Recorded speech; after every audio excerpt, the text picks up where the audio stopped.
Okay, let's dive in. So welcome everyone to the CWHR's December Researcher Training, Reader Expectations, Giving Readers What They Want. I am pleased to introduce the leader of today's training, Drew Bixby. Am I saying that right? You are, yep. Bixby. Drew has been the Assistant Director of the Writing Center at CU Denver Anschutz and an instructor in the Department of English since 2008. He teaches undergraduate business and technical writing, core composition, and creative and journalistic nonfiction courses. He has led seminars on scientific and medical writing to students and faculty across all 5 CU Anschutz schools and colleges, and freelances as a copy editor of grants and manuscripts. Drew has written and published newspaper and magazine articles for local and national publications, real estate listings, obituaries, musician bios, and a book on Denver dive bars. He has also worked closely with Dr. Ann Libby to develop a series of technical writing seminars, and I am pleased to welcome him here today. And with that, I will turn it over to you. Okay, that is so much introduction. Thank you so much. Welcome everybody. I would like to clarify that today I want to be here as more of a teacher than a presenter with a long bio like that. So I hope that we can get comfortable with one another in the next 90 minutes and that we can work together. I've linked in the chat a document that will sort of guide us through the pieces that we'll do today. And I will just share that so I can go through it briefly. So what you should see in this document at the top is a handout. You can open that and have that handy during this seminar if you'd like to, or you can consider it sort of a cheat sheet for later. The second bullet are my slides in PDF format so that you have those. I will do a little bit of a song and dance, and I'll talk and go through slides, and then we will look at an example together as a group. And then the bulk of our time actually will be spent in what's called the copy editing clinic, where I will put you all in breakout rooms. That's why you sent me samples in advance. I've put you into groups, which you can see below here, and we will practice using some of these skills. And I will go through that document that says the copy editing clinic explanation to sort of guide you through this process of practicing, looking for these skills, and also giving one another feedback. Below all of these linked documents, you'll see this table.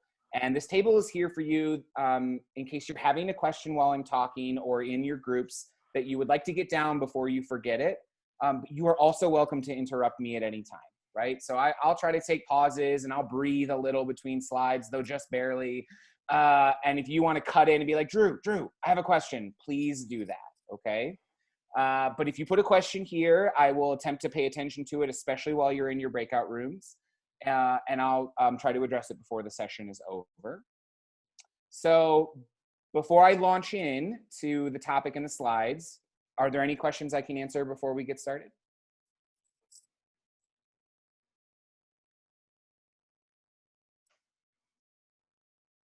Okay, so yes, first question. Somebody is in the room who hasn't sent a writing sample. I think we can work that out because I already received a DM from someone who needs to leave around 11. So would you please put your name there so that I can put you in that breakout room and then you can sort of fill in. I think that would be great. Great question. Okay, so I'm gonna switch over to the slides and I'm going to jump in here with the contents. Okay, and if anything is not working as it should in a reasonably well-functioning Zoom environment, please let me know. Please speak up and say something's wrong with the audio or the slides aren't advancing. I do not want to keep going if things aren't working. All right, so foundational ideas for these for this topic of reader expectations is that readers are going to do whatever they want to do when they approach a text. What that means is no matter what you intend when you write something, when you put it out beyond your own screen, you no longer get control over what readers do with it when they approach it. That can seem a little scary, but it's a good reminder that no matter your intentions, readers can interpret things however they want to. So that second bullet says that every unit of discourse is infinitely interpretable. A unit of discourse can be as small as a word or as large as a book, and everything in between. A phrase, a sentence, a clause, a paragraph, a section, an article, a manuscript, a grant, a book. Readers can interpret the ideas that are in your units of discourse in so many different ways. Couple more foundational ideas. So this first bullet basically says that reading is hard. That is something worth remembering. Now, I don't want to discount the fact that writing is also very hard, but reading is hard, and we should remember that reading is hard. And the reason why reading is hard is because we have to do two things every time we try to read.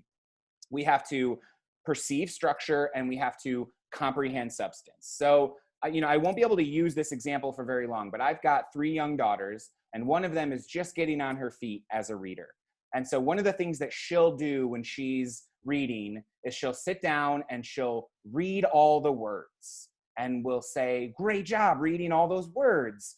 Tell me a little bit about what you just read. And she'll have no idea, right? Because all she was able to do was perceive structure. She did not comprehend substance. So the reason why reading at every level is difficult is because we're both making sense of the capital letters and the punctuation and the relationship between the words. And then we're also trying to understand what all of those words mean and what all of those words mean together, right? So this is my plea as a foundational idea, that because reading is so difficult, we want to make it as easy as possible as writers so that our ideas can get across.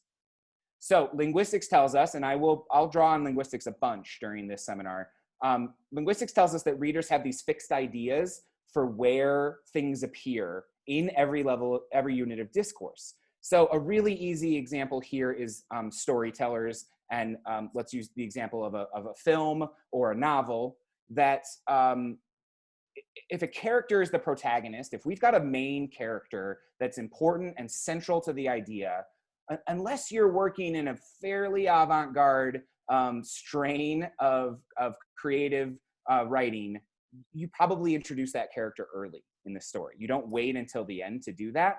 Otherwise, readers won't see that character as central to the story.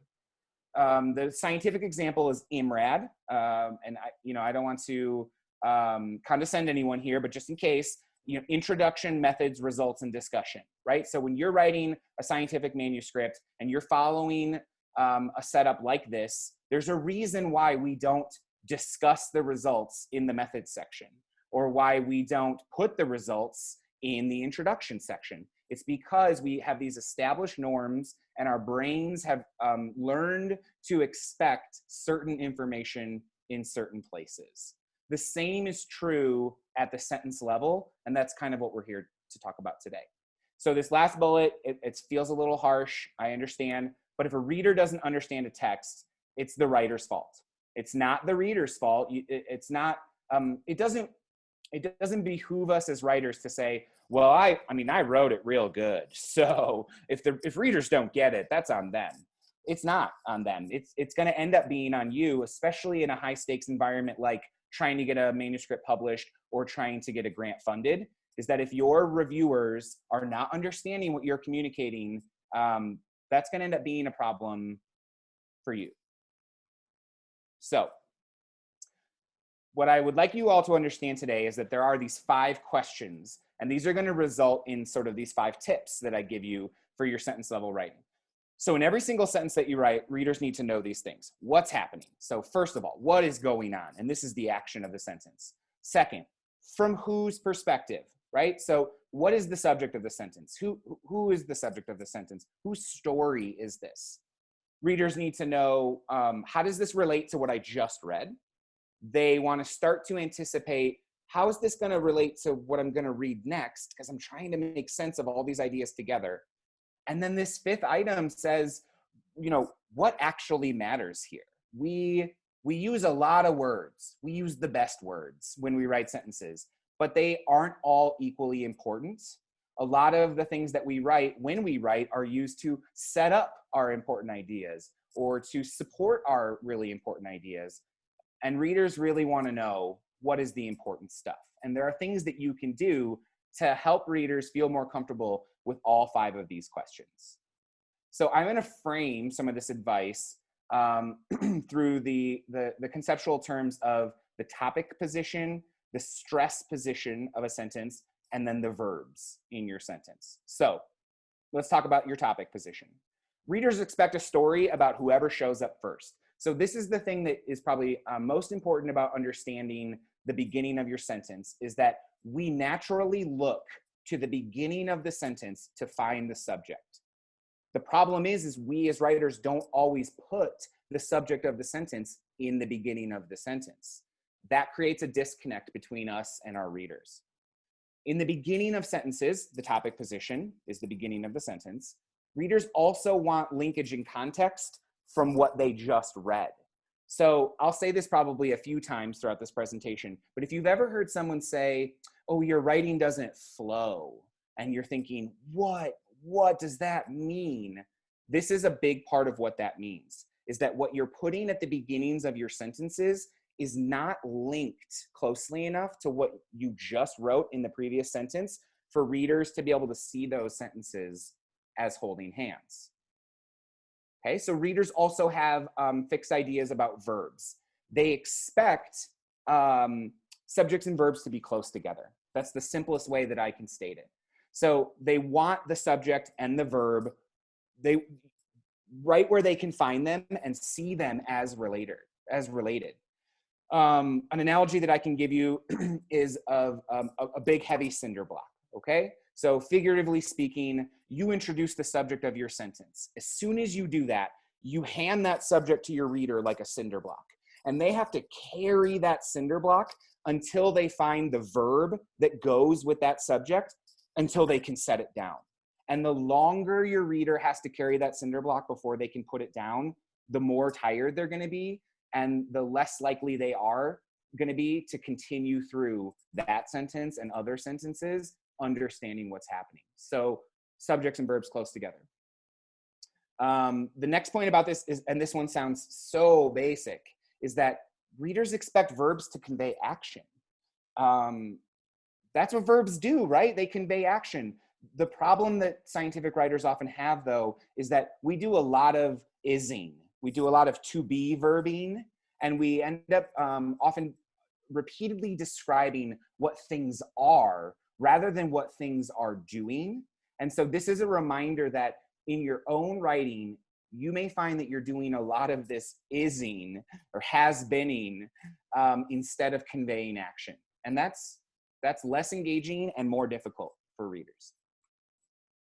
So third piece, we talked about the topic position. That's the beginning of the sentence, then verbs. Now we're at the stress position, which is the end of the sentence. So readers expect each unit of discourse, so I described what all those possibilities are, they want it to make a single point. And in the case of a single sentence, they want syntactic closure and fulfillment. Whew, what are all those words, Drew? Why with those words? All that means is that when a sentence ends, they want you to have made your actual point. They don't want to, you as a writer may think, well, I've got this point to make, but I'm going to use 3 or 4 sentences that don't say a lot, but that get me to that point. Those sentences are hard for readers. Those sentences that just lead readers down a path to the point, those are more difficult for them. And that's something that we should understand as writers. Okay, let me take a brief pause. I'm going to jump into each one of these topics in a little more detail, but let me stop just a second in case someone wants to jump in. Hey, Drew, I Yes. have a quick question. Okay. So sometimes in the discussion, like I tend to be very Hemingway, or excuse me, very Ulysses and James Joyce, and my mentor always says less James Joyce, more Hemingway, and so I try to like be direct. And then reviewers will say this is too strong of a statement based on what, and so instead of doing that kind of subtle leading, I try to be succinct, and it seems to kind of backfire sometimes. Well, do you feel like you're getting this sense when they say it's too strong that you're making claims that you haven't properly justified, or that they're saying you're getting to your ideas too quickly? I think the former. The former. Okay. I think that's a little bit different of a problem. I think what you're describing with the too strong of claims is that perhaps you're not writing with enough reverence, if that makes sense. You're not doing enough of the little scientific hedging that we have to do, because none of our findings or ideas are like perfectly proven and so strong that we're the only ones who get to scream them from a mountaintop. And I think that's a little different than the sentences I'm describing where we just sort of take too long to get to a point. I think that maybe what you want is to find a balance. And instead of writing 4 sentences, maybe you write 2. And that maybe in those 2 sentences, what you're doing is you're just being a little more careful with how strongly you state how valid your ideas are. But let's circle back to that after a little bit more and see if we can get closer to that point. Thanks. Yeah, you're welcome, of course. Okay, so the topic position, I mentioned, whatever the sentence is actually about, try to get that as close to the beginning of the sentence as possible. So let's look at these 2 really silly examples. Bees disperse pollen. Pollen is dispersed by bees.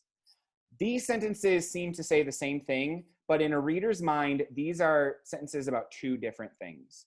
That first sentence is a sentence about bees, and that second sentence is one about pollen. And the reason for that is because of what appears in the topic position. It's what appears at the beginning of a sentence. So you're going to start to look, I hope, at your own writing and notice that you're probably more often than not writing 7 to 15 words as an introductory clause before you even get to the subject of your sentence. And while some of that is unavoidable, especially as it relates to connection to previous sentences, as often as possible, try to shift the subject of your sentence closer to the beginning. Sometimes it's not so simple as just shifting. It's not that you have moved the subject of your sentence too far to the middle of your sentence. It's that the subject of your sentence isn't that clear. So here's an example. Consequently, it is of extreme importance to intervene early in the disease course with effective therapies to limit morbidity. So what we've got here at the beginning of the sentence is there's extreme importance, but that's not the subject of our sentence. To intervene, that's a verb. There's a disease course, there are effective therapies, there's morbidity. This is a tough sentence because it's not clear what the subject of the sentence is. Presumably it's intervention, but this sentence could be a lot clearer in conveying that. So consequently, early intervention, and then you get to the rest of your sentence. Or if the subject of your sentence is limiting morbidity, put that closer to the beginning of the sentence. These are 2 ways, depending on what you're intending with your writing, that this sentence example could be stronger. Okay, topic position, simple as that. Start to examine your own sentences, looking for ways in which the subject of your sentence could be closer to the beginning, because that makes reading easier for readers. Okay, so subject-verb separation. Tip number 2, try to keep your subject and your verb close together. Here's an example. Some scientists, because they write in a style that is impersonal and objective, do not easily communicate with lay people. This is not a terrible sentence. I'm not here to tell you that if you wrote a sentence like this, it would be super problematic. But there are 1, 2, 3, 4, 5, 6, 7, 8, 9, 10, 11 words between the subject, which is scientists, and the verb, which is do not easily communicate, right? It's not drastically terrible, but there's a lot of words there. The cinder block has been carried for a little bit of time. Here's another example. This and other research experiences, dramatic breath, relevant to my long-term goal of developing and implementing geriatric injury prevention interventions that positively impact a wide range of vulnerable populations, give me unique insights, right? That one, that's a stunner. That is so many words between the subject and the verb. And that's going to be pretty hard for readers. Okay? So that's the second tip is try to squeeze your subjects and your verbs closer together. Here, some scientists do not easily communicate with lay people. because they write in a style that is impersonal and objective. That's one way you could do it. Some scientists write in a style that is impersonal and objective, period. As a result, they do not easily communicate with lay people. You could move it into 2 sentences. This one's a doozy. We could probably dissect this for 15 minutes, and we don't have that luxury of time. But research experiences that give me unique insights include those relevant to my, right? You can sort of move the pieces of your sentences, thinking of them as slots that are movable and make for easier reading. Okay, let's talk about the third tip, which is action. So this is a silly sentence. It's a real sentence, but it's kind of a silly sentence. If there could follow a presentation of data that would indicate that this representation of the status of the problem was accurate, then a decision could be made. The underlined words are called nominalizations. This is not a term that you necessarily need to memorize, but what nominalizations are is they are words in English that used to be verbs that we've turned into nouns. Nominalizations have a place. I suggested one earlier when I suggested that instead of having intervene be late in the sentence, make intervention the subject of your sentence. So there's validity to these. But with too many of these nominalizations, we end up with sentences that contain almost no action.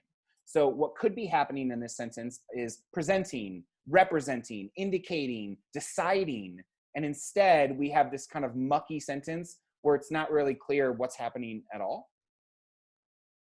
Here's another example from pharmacology.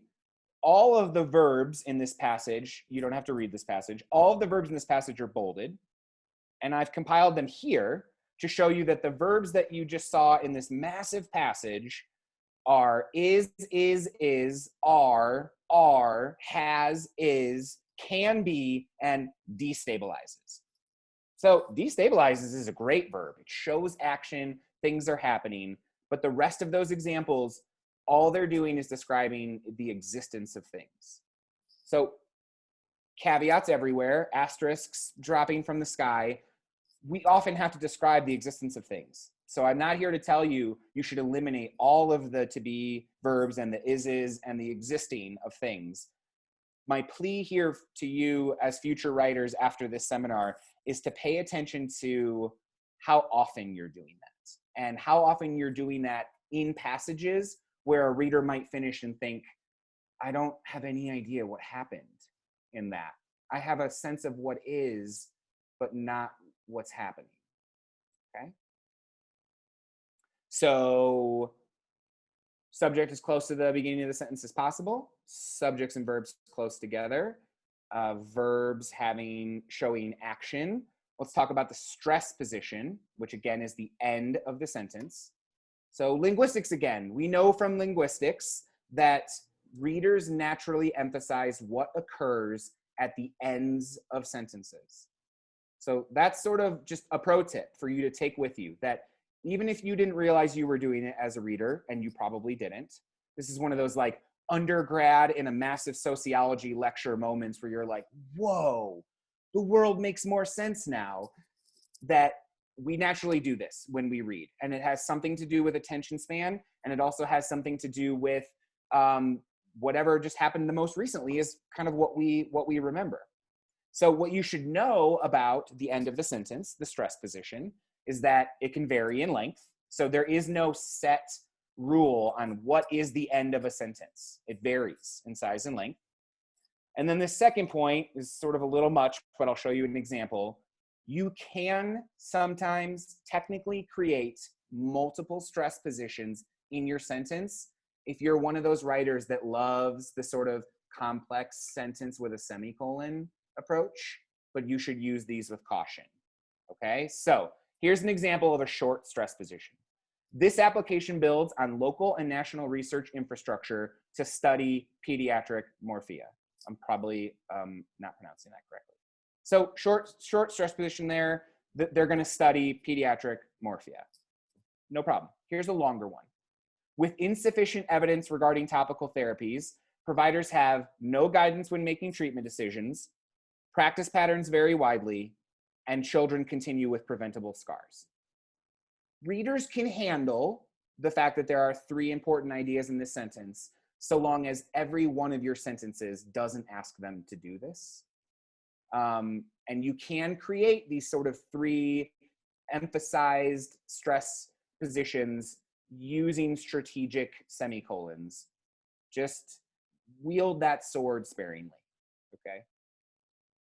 I get asked all the time, what is the right length of a sentence? You can, the NIH and the NSF will both give you an answer to this, though they will, they'll also have asterisks all over it. I think that their ideal sentence length is something between 17 and 21 words. Poof with that, okay? Don't go counting the number of words in your sentences. A sentence is too long when there are more viable candidates for stress positions than there are stress positions available. Here's what this means.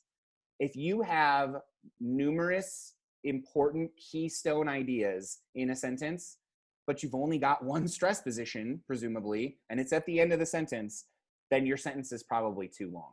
It's time to break those sentences up so that the important ideas can appear near the end of the sentence. All right, one more tip here, and then we'll wrap up sort of the Drew ramble portion. I want to introduce this idea of the known new contract. Again, it's not a term you have to memorize, but it's important to this idea of flow that I mentioned earlier. So in general, you want to provide context for your reader before asking them to consider anything new. The silly example of this is, let's say we all joined this Zoom. There had been no really beautiful flyer explaining who I was. Anne had not done the introduction again. You were just told, show up to this presentation and you're going to learn things. And then I popped into the Zoom at 10:01 and I was like, thanks for being here, everybody, let's go. And I just started talking. You'd be like, what is happening? Who is this person? Why do I care what they're talking about? There's no context for me or anything I'm saying. That you're not going to be very invested or understand what's happening to you. You're going to feel less of a sense of control. The same thing happens in your sentences, and it happens via the connection between what happens at the end of one sentence and the beginning of the next, okay? So what you want to do is you want to be placing old information, something that you've already said or stated, in that topic position at the beginning of the sentence. So whenever possible, the subjects of your sentences should relate back to something that you've already mentioned, because readers are more comfortable with starting their sentences thinking, okay, I have an understanding of what's happening here. I'm ready for a new idea once I feel grounded at the beginning of the sentence. So here's an example. Despite being the most commonly prescribed treatment, no evidence supports the use of topical corticosteroids in morphia. That's one sentence. So sentence 1 ends with there being no evidence to support the use of that treatment. Next sentence. With insufficient evidence regarding topical therapies, providers have no guidance when making treatment decisions. So you engage, this is flow. This is what writing teachers and mentors and reviewers mean when they're like, your ideas, they don't flow. They're saying, you're right, your sentences aren't holding hands here. Now, every single sentence that you write can't say, the best holiday is Christmas. Christmas is cool because it has trees. Trees are great because they smell nice. Nice smells make us feel happy, right? That would get, you can't have that exact linkage in every single sentence, but watch for it sometimes. So we often assume that readers can or should have to make the same leaps between information that we can as the person who knows everything about the information and has written this composition. When we do that, we create logical gaps, and logical gaps create confusion. So logical gaps is when we go, Christmas is the best holiday. 500,000 Christmas trees are cut down every year. Accidents are happening all the time when cutting down Christmas trees. ERs are flooded with patients. Death is everywhere. And we're like, what are these ideas? How do these ideas relate to one another? This is hard for me. I don't understand what's happening. It's because of the logical gaps. We think as writers sometimes, well, I know 1,000 things about this topic, so I'm just going to convey them in order of the way they make sense in my brain. But if you don't sort of very carefully put them together with this no new contract in mind of your sentences holding hands, your reader's bound to get lost. So whenever possible, consider how whatever you introduce at the end of your sentence in the stress position, where readers naturally emphasize ideas, how can that lean forward to your next sentence? So here's another example sentence. There are no FDA-approved treatments and no consensus exists on the ideal therapy for circumscribed morphia.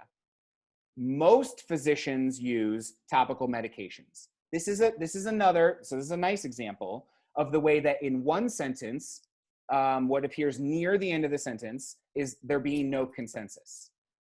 In the next sentence, when we say most physicians use, that's a close enough of a link. So that's not the best holiday is Christmas, Christmas is great because. That is, the best holiday is Christmas, holidays make us feel nice. We said Christmas, we have holidays, those are close. So no consensus exists to most physicians use. The average reader can think, okay, I just read about how there's no consensus. So it would make sense that the next thought would be, well, what is everyone doing without consensus? Right? So this is a more subtle way of having that flow. Okay, we've reached the end of the Drew Ramble. Let's review. In the topic position, again, if you never think of that term again, it's totally fine. Try to put the subject of your sentence at the beginning of the sentence. Try to put at the beginning of your sentence a hint of something that the reader has already been introduced to, because they're more comfortable with that than the logical leaps of just new idea, new idea, new idea. Try to keep your subjects and verbs as close together as possible. When possible, take a close look at your verbs and have them convey action, unless the conveying of existence is absolutely necessary. Remember that readers emphasize what occurs at the ends of sentences, and think about what you're putting at the ends of your sentences and whether that's what you want them to emphasize. And that remember that whatever you put there, that there should be at least a subtle connection between that and what happens in the next sentence. Otherwise, readers are likely to get lost a little. My final sort of plea here about these 5 ideas before I turn off the presentation is you can't do all 5 of these things simultaneously with every sentence or pair of sentences.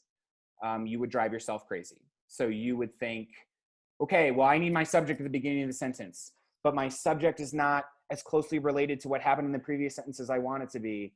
And so, wait, okay, so then I need to put some old information at the beginning of my sentence so that my readers are comfortable, but now my subject is farther along in my sentence, and where's my verb? So pick a couple of these, some of the time. Writing is hard enough as it is. So what you really want to be doing is you just want to be writing. Get your words down, get your ideas on paper, and try not to think about this seminar at all when you're doing that. So I want you to make writing as easy as possible. So just write, just do it. In your revision stage, which should follow after your writing, then try to apply some of these topics so that you can clean up some of your sentences and make reading just a little bit easier for your readers. Okay. Questions about some of that content?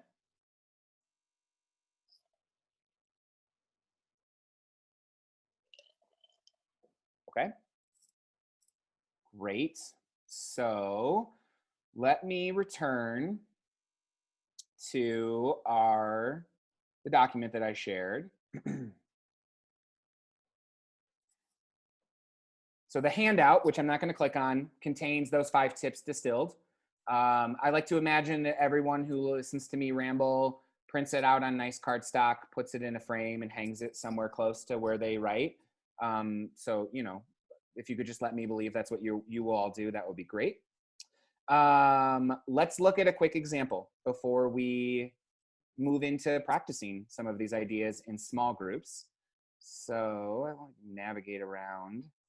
If you could click example for group analysis, or you can just look at it on this screen. I'll put it on this main screen.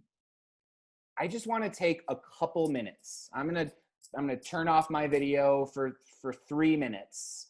I want you to just read this, and then I would be interested in a person or two pointing out something that they could see improving based on any of the tips that I just provided from this one-page sample.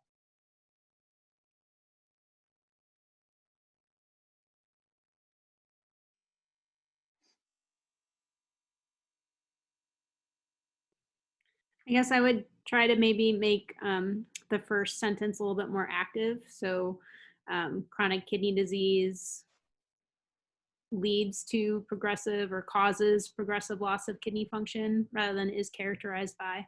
Yeah, great. So you're already examining verbs. Listen, again, I don't want to bias all of you against to be verbs permanently, but I think that could be great. Rather than saying something is characterized by, let's get some action in there. That's really nice. Thank you.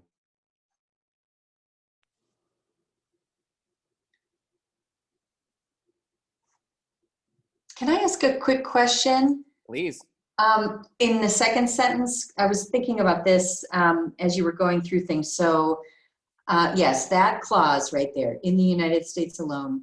So I am someone who tends to use a lot of clauses at the beginning of a sentence, which I'm gathering from you can have real purpose if they serve as a link from the stress position of the last sentence. Mm-hmm.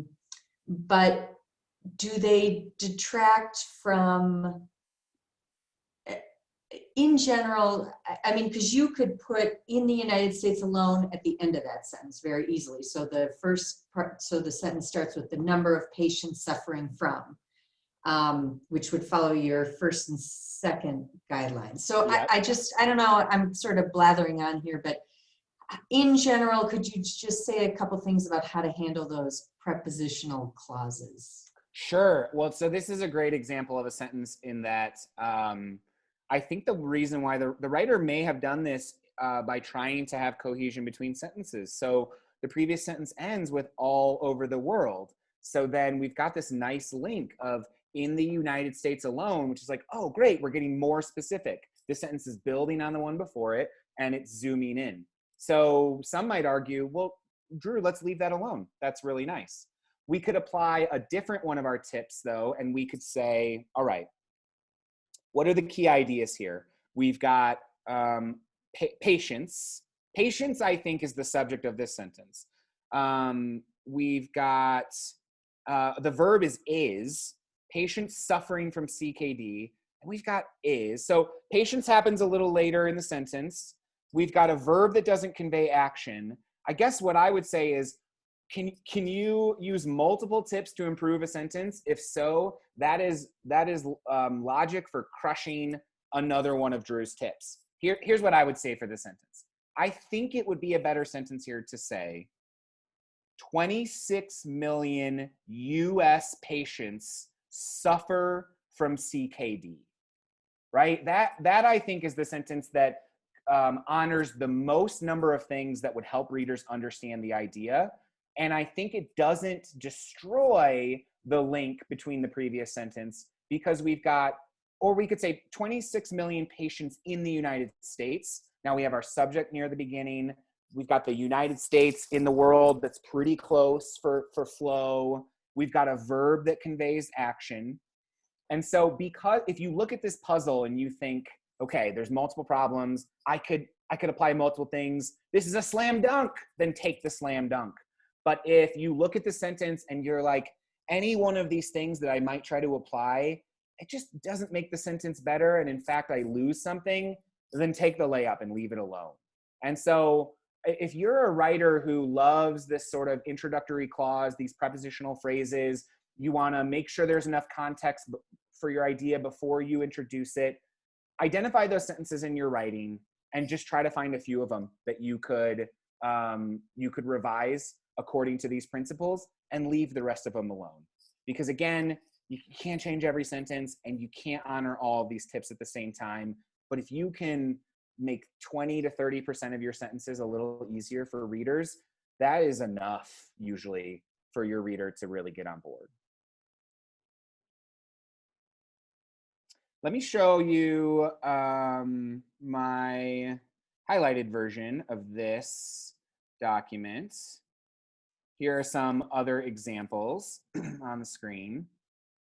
So this yellow highlighted sentence, because kidney is an important organ in the excretion of various kinds of endogenous metabolites and xenobiotics out of body, lowered renal function, there's the subject of our sentence, at CKD state decreases the excretion of many substances.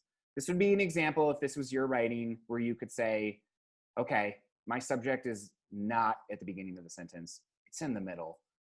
I could probably move it up, right? And we don't have to, we shouldn't discuss all the possible revisions here because there are many, but that's what you might observe. You might think, what's my subject? Oh my God, it's on the third line. Okay, that's a problem.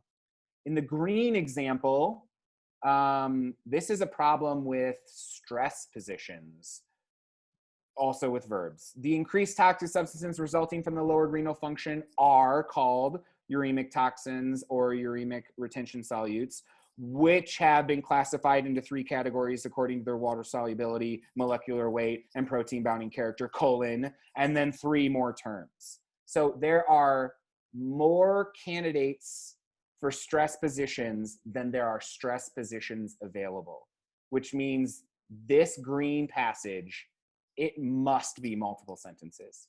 You're asking this writer is asking the reader to carry too much. Finally, at the bottom, in the blue, this is an example of subject-verb separation. Reduction of uremic toxins level in vivo, either by administration of oral charcoal absorbent or by hemodialysis, has been shown. Also, kind of a wompy verb, has been shown to. I know these are necessary. This also can be valuable for kind of hedging language. So again, I don't need to crush every aspect of this sentence, but there are numerous ways that this sentence could convey more action and keep the subjects and the verb and the subject and the verb closer together. Okay. So it's 10:45, which means we're halfway through our time, and we probably need the second half of our time to do our small groups and practice. However, let me stop sharing for a moment and ask if there's any questions I can answer so far. Yeah, I would have a question.